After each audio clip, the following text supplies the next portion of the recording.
Barangay Night, atong saulugo ng katahong sa kultura ug tradisyon sa Pilipinas, pinaagi sa mga sayaw nga nagpakita sa atong kasaysayan ug panulundon. Karong gabi una, palihog ubani kami sa usa ka madasigon ug makasaysayang pasundayag gikan sa amihanang bahin sa nasod. Ang sakuting usa ka tradisyonal nga sayaw sa Pilipinas nga nagikan sa rehiyon sa Ilocos, ilabi na sa lalawigan sa Abra. Kini usa ka sayaw nga nagpakita sa usa ka mock fight gamit ang duha ka kawayan nga sungkod.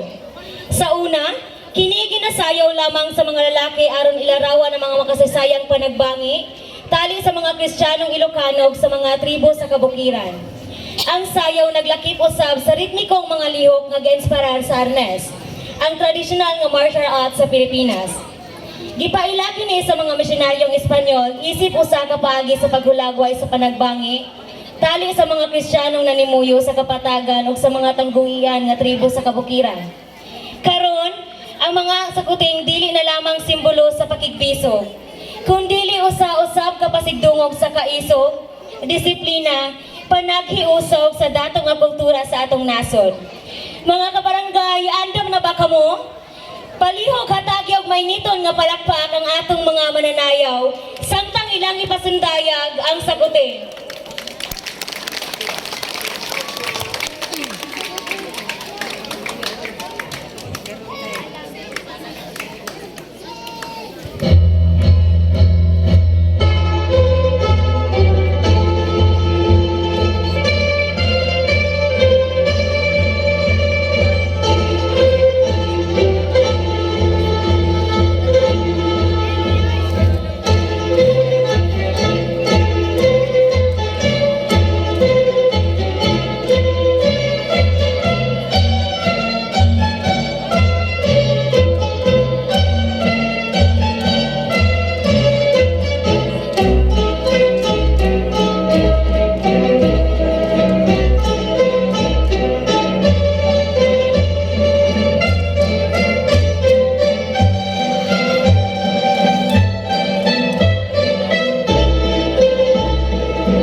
Thank you, students, for that meaningful folk dance. Indeed.